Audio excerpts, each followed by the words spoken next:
Hello and welcome back to round number 6 here at YCS number 200 here in Utrecht. I'm still here with Matt Bell. Sup, guys?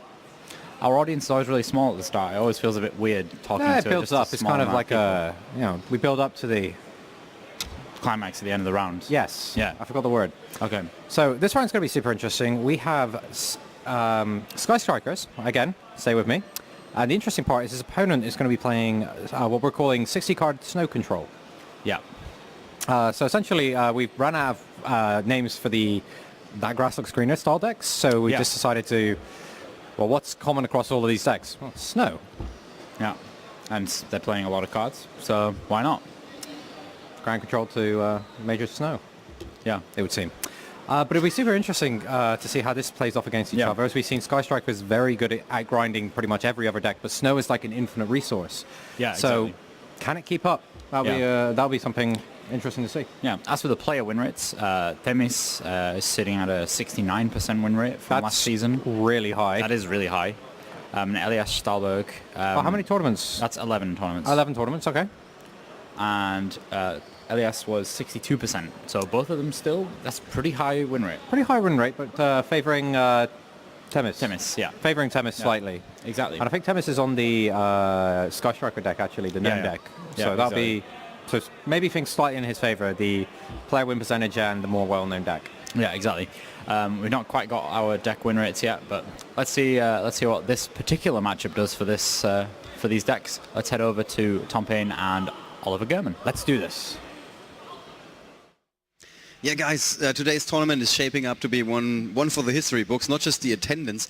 We also see a lot of rogue decks still in competition here. Oh yeah, it's pretty exciting. Like last round, in fact, the other deck at table 1, if you remember, when we went over all the decks, it was a Cyber Dragon deck. So somebody was playing like a pure version of Cyber Dragon, with some of the new cards, of course. And that allowed them to go undefeated, at least so far into the tournament. That's pretty impressive. Yeah, so...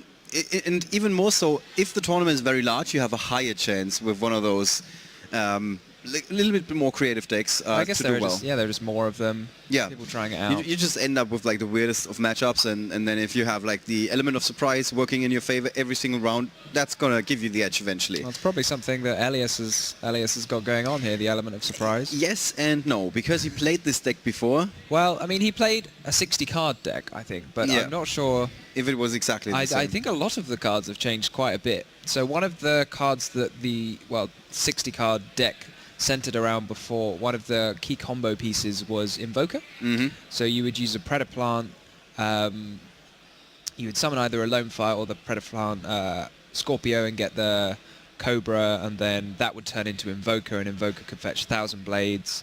In the meantime, you've searched Brilliant Fusion off your Predator Plant engine, so then you can turn your Invoker and so on. We need to speed this up. Yeah. But Invoker was a key combo piece, and now he's chosen to replace the package with some dinosaurs. So like we said, the dinosaurs being mixed with other engines, which is more... we were going to talk about like that we're used to seeing. And more in just a bit more detail. Let's take you guys to the table where these guys are ready to get their game on.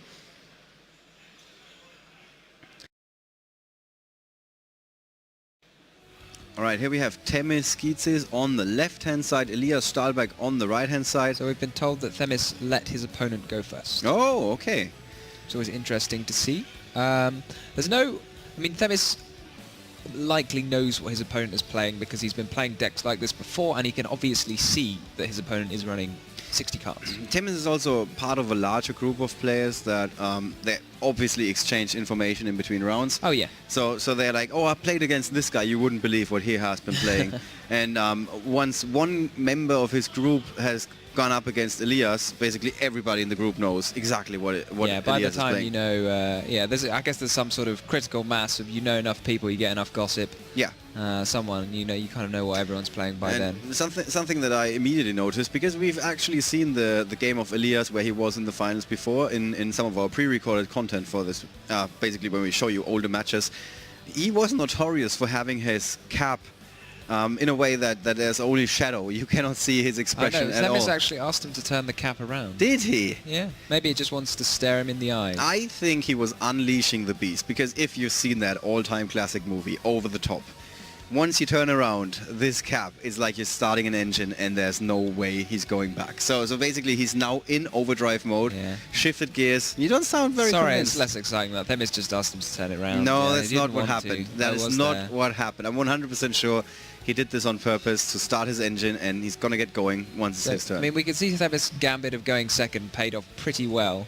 I'm not sure you can ask for much more than your opponent just passing on their first turn when you choose to go second. You just get a bonus card.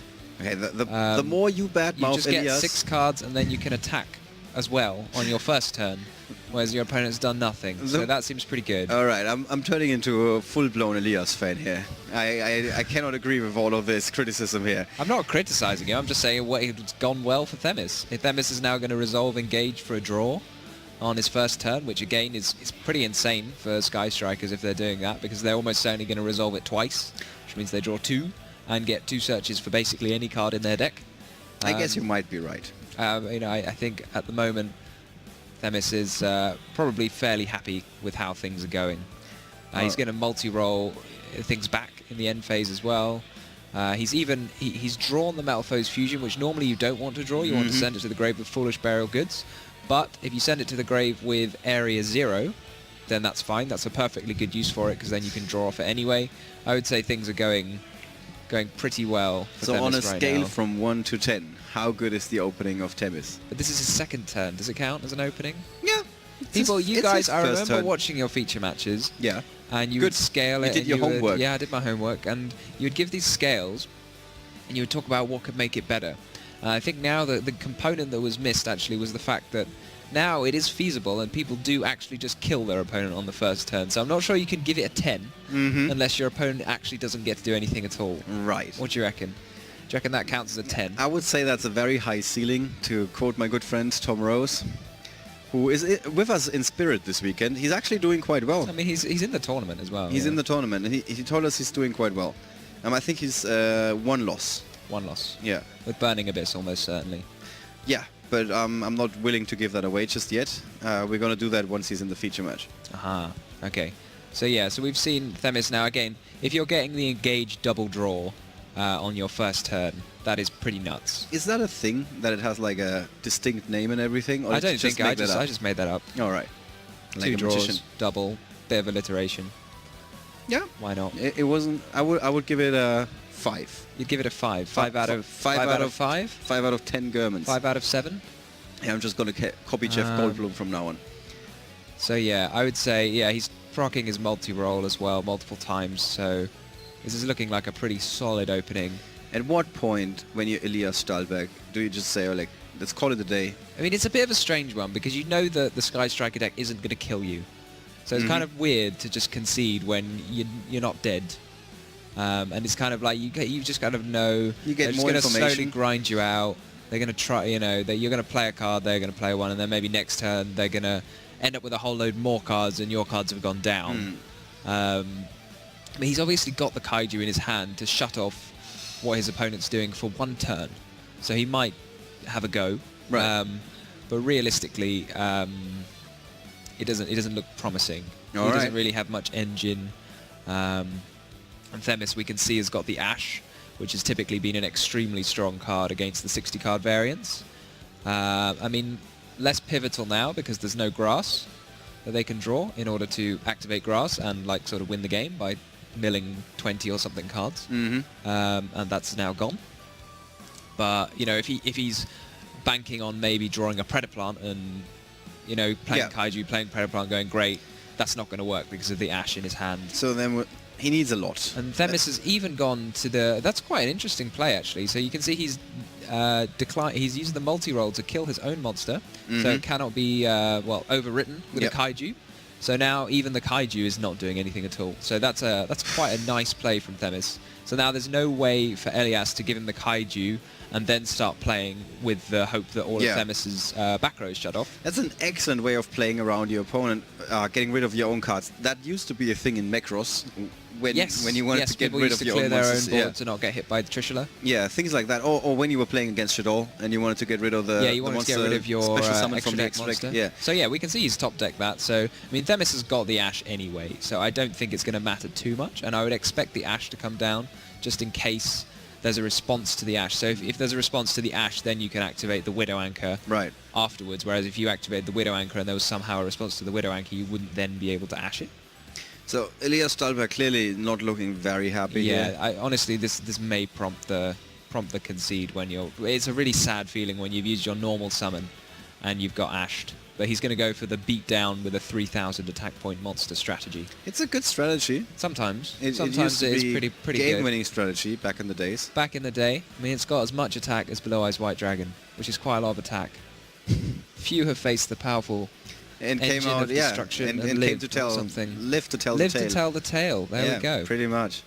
But I know the German text. Dogoran doesn't actually live when it fights Blue Eyes. It dies too, but it does a good job because it kills the Blue Eyes. It's going to tell his friends in the afterlife. Indeed. In- How in he the- nearly won. The If he'd had like one more attack point, it would have been, Kaiju Karma plays or something. it would have been That's great. probably what it's called. But no, this is just going to be a sort of grind from Themis, and depending on whether Themis can be bothered to figure out how to kill his opponent next turn, he might do that.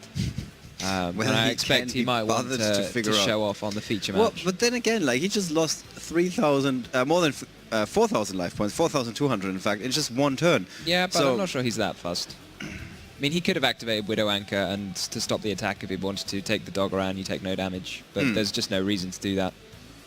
So you're saying if he has to defend his life points, he has ways Oh yeah, to yeah, do for that. sure. So he's got the Widow Anchor now, which he's using to defend his engage, which I think was targeted by the Phoenix, Nightmare Phoenix. by the Nightmare Phoenix. So now Elias has got enough. I mean, yeah, I just can't really see this going very well for Elias. Elias. He can play his double evolution pill, which is nice. He's going to have a Tyranno. But I assume Themis can just activate engage, search afterburner, and pop it. Okay. He's got Overtext Coatless rather than Superconductor Tyranno, which can negate a spell or trap and then search another copy of Double Evolution Pill, which is quite neat. Mm-hmm. So it might slow Themis down a bit. However, he does have the multi-roll on the field, so he can just activate the multi-roll first, and then... I don't know if Coatless can negate spell or trap effects, or only just activations, but in any event, once he uses the multi-roll, then the Overtext Coatless has to negate the multi-roll, or it can't negate anything at all, even if it could negate an effect. Yeah. Once per turn, when your opponent activates a spell trap quick effect. Oh, sorry, it's a quick effect. Yeah, you can destroy one dinosaur monster in your hand or face up on your field, and if you do, negate the activation. Destroy that card. Okay. Right? Not really sure why Themis is using the Twin Twister on his Area 0 rather than just using the effective multi-roll on the Area 0, which seems to achieve the same thing without using the Twin Twister. But honestly, in this situation, he's so far ahead. Maybe he's got a secret game plan. Maybe he's got a secret plan. I mean, he's not going to use the Twin Twister for much else, but I don't think he needed to use it at all, if I'm honest. I mean, it gets to the point with Sky Striker where you just have so many cards, because you activate the engage multiple times in a turn, and that draws you more cards. Right, so... I'm not sure whether Themis is doing that in the end phase. Yeah, I'm not sure either, but I don't think he didn't draw yet, so No, he's got no... fairly certain he didn't... he's doing it in the end phase. Yeah, it looks like it. So now I'm not sure what they're discussing, but the Overtext Coatless is in the grave, so there's basically nothing to stop Themis from just OTKing his opponent next. Well, he's not an OTK, he's on 4,600. So he's almost certainly going to kill him next turn. So now there's the question... I'm not sure what they are discussing. I'm not sure how the Kaiju hit the grave. Yeah, isn't he discarding it for the activation of the Quodulus? So Coatless, I think, doesn't it not destroy a card, and he's chosen to destroy the Coatless? I'm not entirely sure, but like that's the only version of how this played out that I can come up But with. I don't know how the Kaiju has ended up in the graveyard, and the Coatless has also ended up in the graveyard. It's some sort of 2-for-1 special deal that you get at the 200th YCS. Something like that, yeah. I'm a bit confused there, but something's happened, I guess. I'm sure someone in the Twitch chat will enlighten us as to what's going on in a minute or two, I guess. It might have just been some sort of miscommunication between the players, or some sort of miscommunication with myself. Yeah, but interestingly enough, Temis gets, well, not interestingly enough, not surprisingly, Temis gets credit by the chat for this interesting play here. I quite liked the play of, it's a very safe play of using multi-roll on your own Sky Striker monster, so it cannot be turned over with a Kaiju and then shut off your Widow Anchor. I thought that was very Ghost Ogre cool. was changed to Overtex. Ah, that's it. Oh, and then Overtex can't kill itself. That does make sense, yeah. No, that makes perfect sense. Yeah, I'd forgotten that because it had taken quite a while for something to happen. I assume the discussion as to whether Overtex could still kill itself or not. But now we just see the normal summon Ray and then attack with a Nightmare Phoenix and then Ray effect to attack for game. Right. So, thank you guys as always. I am the commentator now. Yeah, that's a movie quote. Not bad. We don't have a ship though. Cannot steer it in any direction. All right. So that seemed like a fairly straightforward. I mean, yeah, it didn't I don't seem know like how much Temis Themis was knows about his deck, about Elias's deck, but Elias is also main decking Shadow Fusion. So another reason for clearing your own monster is to play around. As you mentioned, the play from a while ago is actually relevant now. Is that the Shadow? I don't know if he knows whether Shadow Fusion is in the deck of his opponent. It is certainly something to be aware of when your opponent's playing. So the Dinos are often mixed with the Shadows. Temis is one of those guys where you can expect him to know stuff like that because Yes, he's been playing for a very long time. Yeah, not just that. He's also playing with an elite group of players, so to Indeed. speak. All of these Greek guys.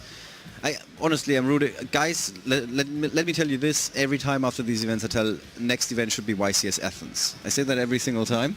I'm sure Themis will agree with you. Themis would agree. Yeah, I'm pretty certain. And there are a couple of other guys that would agree with me.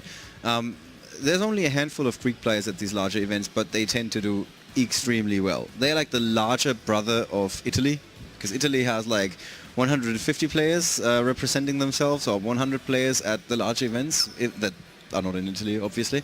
And half the time, like 50 or even 70 out of those 100 players are reaching day 2, and sometimes even 50% of them that reach day 2 make it to the top cut.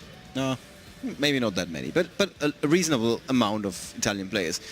Especially considering that only a few are coming to these events. And for Greece, it's similar. They send like 10 guys, 8 guys are making it to day 2, and then 3 guys end up in the top cut or something. I mean, I guess if you've got a smaller contingent, it's probably the people who are taking the game very seriously. Yes, that is a very fair assumption. And you would hope that you get some return. If you take the game seriously, you play a lot, that you start to see these better results. Yeah.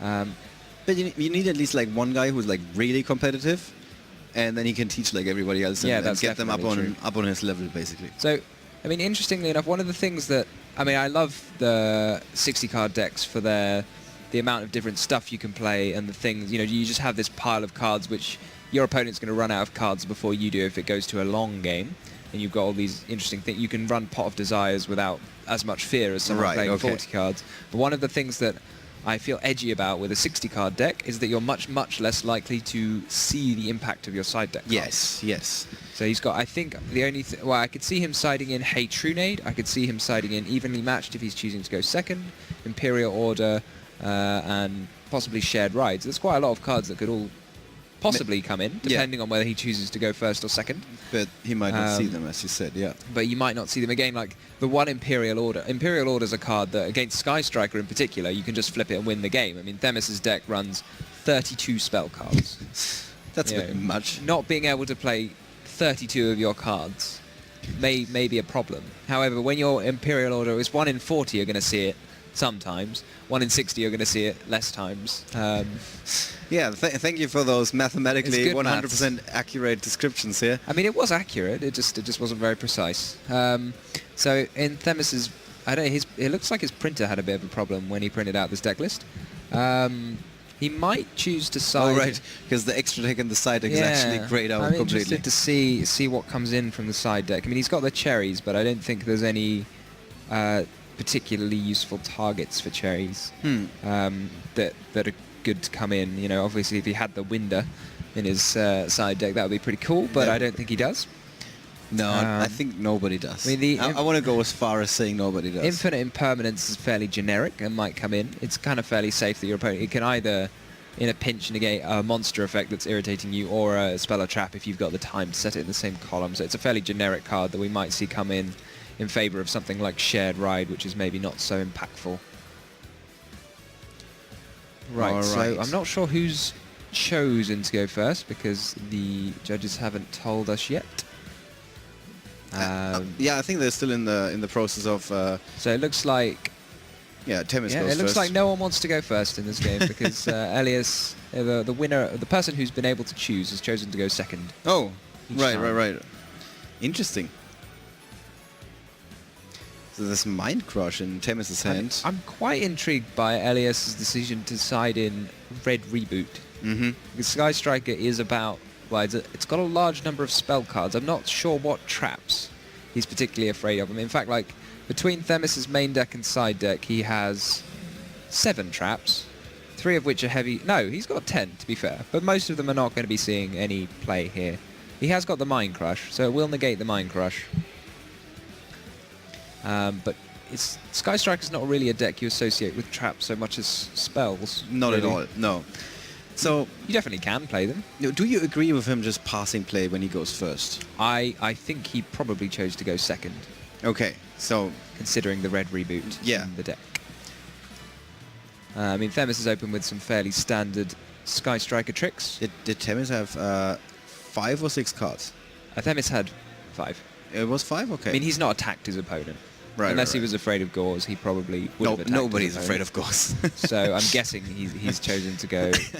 Elias chose to go second. Nobody in this venue is afraid Especially, of Gauze. like, I'm not sure you would side in the Red Reboot unless you were hoping just to OTK your Like, opponent. the only way you're afraid of Gauze is when you were watching an episode of the anime yesterday evening So and you had a nightmare where Gauze was really strong. So we're going to play this game now where Themis Hide and has seek? Ash, and Ash will almost certainly... I might not activate on the Pot of Desires because he might be afraid, but Ash almost certainly comes down when someone activates Pot of Desires. Mhm. And you can see the Gamma in the hand of Elias. Ooh. So then the question is if he hits the driver or not off the 10 cards banished for cost of the Pot of Desires. But he's not actually going to do that, which does strike me as a bit strange. So you don't quite agree with the play? I don't think I agree with that. I don't see why you wouldn't want to activate Pot of Desires before... because you might draw like a Shadow Fusion. Yeah. And Shadow Fusion you can use if your opponent controls an extra deck monster But and you don't. And does- now he's does put the- an extra deck monster on the field. Does this indicate that Temis is not aware of the Shadow Fusion in Elias's deck? I don't think so. I don't think you can play the Sky Striker deck and not like you can't just say I'm not going to leave anything on the field always. I mean, Themis in the last game had a lot of cards at his disposal, so for him to just get rid of one was kind of fine. Right. But in this case, I think he very much wanted the Shizuku Search to pick up the Engage. And he has Ash in his hand anyway, which can negate Shadow Fusion. So again, he's sitting in a pretty comfortable position Yeah. here. Yeah. He must love these feature match chairs. He's like, I'm sitting so comfortable He's here. very comfortable. He's very comfortable in the feature match chairs. Yeah, honestly, I'm not sure why you wouldn't activate Pot of Desires at the beginning of your turn, especially when you have Pot of Desires Gamma, you're just thinking, great, I'm going to activate this Pot of Desires, he might Ash it, and then I'll Gamma it, and I'll get to draw 2 cards and summon a Gamma without using my normal summon. It's pretty nuts. So yeah, Elias must be having some sort of plan that we're not aware of. I mean, he's got the Foolish Burial, but other than that, there's not really any sort of gas in his hand. So he's used the Phoenix to destroy his opponent's face-down Shark Cannon. And then I'm not sure what he's going to send off Foolish Burial. Maybe an Overtext Coatless, so he can activate double Evolution Pill. I'm intrigued that this Pot of Desire... Normally you have a draw card, it's the first thing you play. Yeah. I mean, Pot of Desires is one of those funny cards where you don't want to banish what you want to search before. Mm-hmm. However, in a deck Sometimes where you're you've got forced to. infinitely many... Foolish Burial has got a lot of good targets. There's a Mind Crush There's for the Mind double Crush. evolution pill. I mean, he's got the Red Reboot, so he may decide to activate that now. But the thing is with Red Reboot, if you activate Red Reboot, you're basically committing to killing your opponent, I would say. And I don't think that's going to happen, because the double evolution pill could get ashed if Themis wanted to. Does he want to? Would you want to? Would I want to? I don't know. I don't think Themis dies just to the T-Rex, or the Ultimate Conductor Tyranno, as it's actually called. Yeah.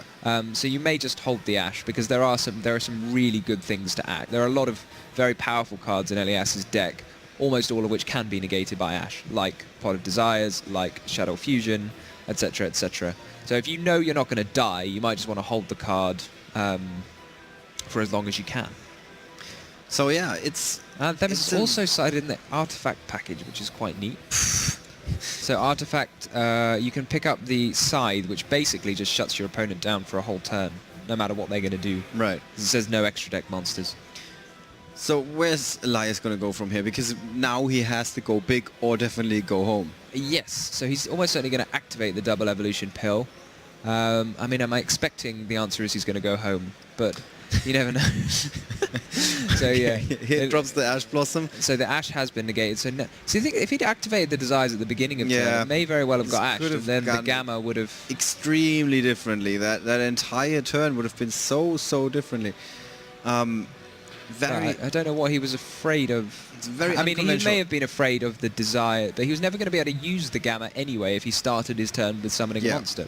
So that's definitely one of those questions that we usually want to ask those in the post-match interview.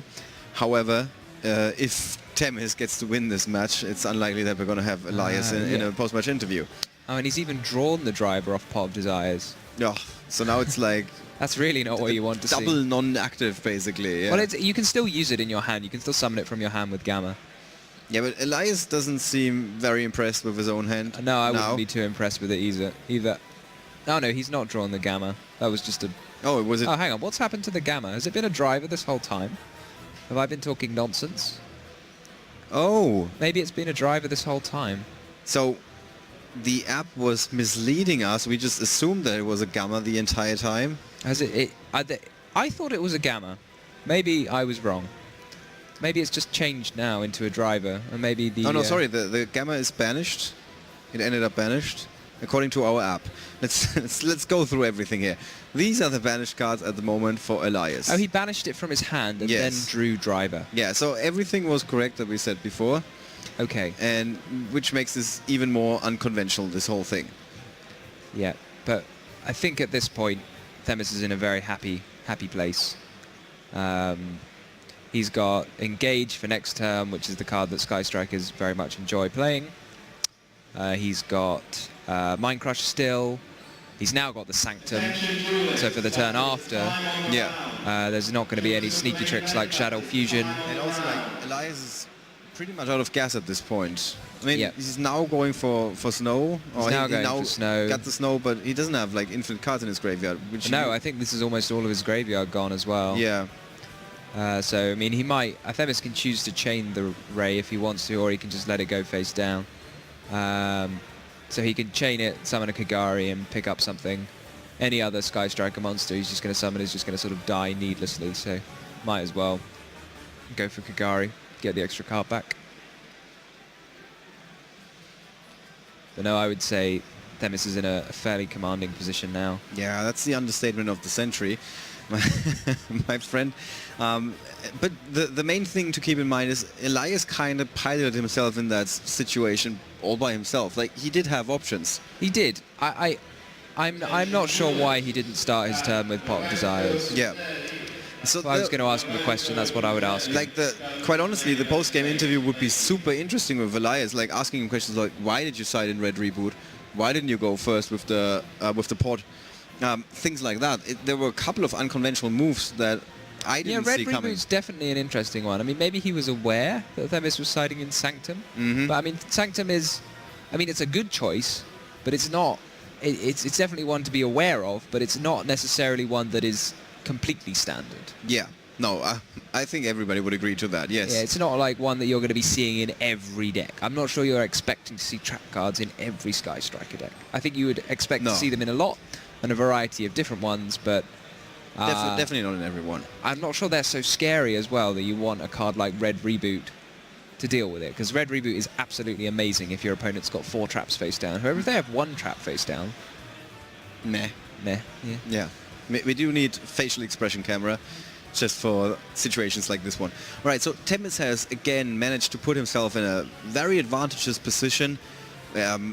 He's not quite yet controlling the board. Yeah, no, it will in a He's- second, though. Yeah, so he can pick up Widow Anchor here. So we have some more Um, fortune telling from our friend there you Tom go. here. Yeah.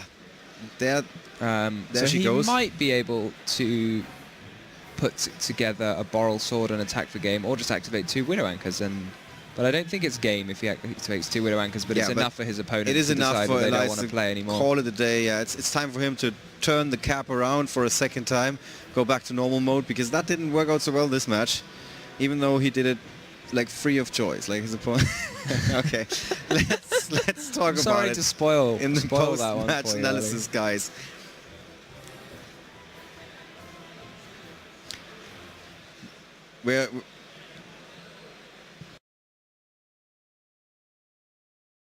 Yeah, it seems like my 80s reference wasn't as correct as I predicted it to be. That Elias was like turning this cap around, then he goes into full overdrive. Or something else was happening here. It didn't really go his way. Yeah, I mean, honestly, I wouldn't want to understate that Themis actually played that quite nicely. Yeah. So, I mean, he may have known his opponent's deck and therefore chose to go second. And then you see that pays off in Elias's hand. He's got 2 Kaijus and a Mind Control. And it's like, well, those cards are pretty good going second, but they're not so good going first. And then he chose to get rid of his own Sky Striker monster, which shut off a potential Shadow Fusion, a potential Kaiju. I mean, even though Elias wouldn't have been able to punish him anyway, he didn't have the Shadow Fusion, and realistically the Kaiju wasn't going to get him anywhere, which he did have. But like Themis made sure he made some excellent plays to increase his chances of winning. Yeah, like almost no openings for Elias. I think if Elias goes up against somebody that is like coming unprepared, doesn't really know exactly what his deck is doing, what it's capable of. Yeah, this is the sort of deck where players who have played a lot and have been playing in recent formats where this deck and similar types of decks have popped up before will be aware of, but maybe other players who have started playing more recently or haven't played as much won't necessarily know what it's going to do. Right. So in the end, Themis Gitsis, who did well a couple of times before, we featured him in the top 8 profiles. If you Google that, top 8 Themis Gitsis, you might as well break the internet, because there's so many results where so many events where he did really well. Yeah, he's definitely made the top cut a lot of times. He's extremely consistent, and I cannot wait to hear a little bit more from him. Is there anything in his deck list that really popped out for you? I mean, you mentioned he's playing 32 spell cards, Sky Striker Pure. Yep, that is fairly Anything standard. else? I mean, the Sanctum package I quite like. It's one of the most... It's kind of reminiscent of Dimensional Barrier, right? Which was that card that said your opponent can't play for a turn, which is pretty good. Yeah. So obviously Dimensional Barrier doesn't have the same impact it used to, because we're seeing more Link monsters, and Link is not one of the choices on Dimensional Barrier. The card is too old. Probably because, it was printed before Link monsters. Card needs to go to a retirement home, get nursed back. Sanctum just says no monsters from the extra deck, and that does include Link monsters, so it's kind of a replacement for it. A more like flexible replacement in that sense. Other than that, there's nothing overly exciting. He's running 3 copies of Eagle Booster, which I think is kind of tipped to be quite a good card in the mirror match for stopping your opponent taking your monster with Widow Anchor, which is a very powerful swing in the mirror match. But other than that, I think it's fairly bog standard. I'm just going to direct Themis to head over to our friends over there for the post-match interview. And I think with that we can... Whoa, we don't have time for that. So let's just do a quick recap with Luke and Matt. Let's take you guys over there.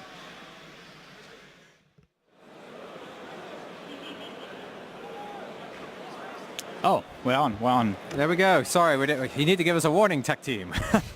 So, we're in the Shadow Realm here. We sometimes don't get good signal, is all. Yeah, it just doesn't quite come through. Luke won't pay for better service. The Shadow Realm, it costs a lot. They don't have fiber yet. We've got one provider. Yeah. Verizon, obviously. So, Sky Striker taking that down quite comfortably. I can't say I ever saw a situation where Themis didn't look like he was in control of the game. Yeah, absolutely. Ellis just 60 cards, and the biggest advantage of that is being able to dump as many of those into the graveyard as possible and then start just using a ridiculous number of resources to outpace your opponent. Yeah. That just never sort of happened in this game. He just kept getting shut down, and he tried to make some plays around the second game. I get the feeling both players entered that game knowing way more about how their opponent plays based on the decision-making process. Like bringing in Red Reboot against Sky Striker is next level. Yes. Like you only do that if you know what you're doing. One moment, guys. Arthur Roth to the main stage, please. So we might not get good internet down here in the Shadow Realm, but the announcements are... Oh, pinpoint. It's like Zeus screaming in your ear. Yeah, absolutely. And the round has begun. Yeah, exactly. So yeah, Ellis just not getting there with his snow control deck. I wish there was a lot to talk about, but really it was just a case of Ellis trying to limp into a game. I mean, you saw how he was trying to play around holding back the gamma as long as possible. Yeah. When he finally did ended up committing a monster to the field, all of a sudden he became very vulnerable to the Ash Blossom, Yeah. which took away his last potential opportunity to get into it. And Yeah. that was unfortunate. Do you think that we actually saw what Elias's deck No. could do? No, Or- that's not a fair representation of his deck at all. I mean, if Okay. you look at his record for the event so far, he's doing extremely well. So that would imply that when it's working, it's definitely working. That Yeah. just looks like a massive misfire in both of those games, Yeah. really. Yeah, that always has to happen at some point. Better to happen during Swiss than in the top cut. Yeah, you don't want to be sat in the finals and, like Finn Bakewell, UK Nationals, just draws two hands and goes, yep, can't Yeah, play today. That was tough. Cheers, guys. That was tough to watch. Finn, to be fair, we gave Finn justice at the end. They actually came up and spoke to me after that match, after he saw our commentary on that match, and was like, "Oh, thank you for your kind words after the match." So Oh, that was nice of him. yeah, that was nice of him. Usually it's, you're wrong. You're Yeah. like, oh, okay, sorry, I can't read your mind. Twitch having meanies. I mean, well, don't encourage them. Like, if No. you start yelling at them, they'll no, yell it's a good back. point. It's a good point. Okay, All but anyway, caps. let's swiftly move on. So that was round 6. We've got 9 rounds today. We are, charging onwards. Yeah, another 2 more rounds of Swiss today, but then if you are watching at home, you can switch over to our US colleagues who are running their live stream for the Yeah. 200 in Columbus. That should have started already. Yeah, actually. they have begun. I Yeah. believe they're starting up round 2 now. Yeah, actually. So if you don't want to watch our awesome pre-recorded content, then please feel free to go over and watch the matches. Speaking of pre-recorded content, we got a chance yesterday to have some fun with players. We had a couple of Yeah. mini games that we'd like your feedback on, because some of them were utterly hilarious for us to record. Yes, they really will. I really wish we could show the full recording of those, but there were some words used that are definitely going to get our channel flagged. So Yeah, exactly. So, yeah. Oh, okay. Tech team are just telling us we got a great signal that time. The first round of the mini games is actually going to come up straight after this. So please stay tuned here. Don't go watch the US quite yet. And yeah, let us know what you think. Let's head on over to the mini game.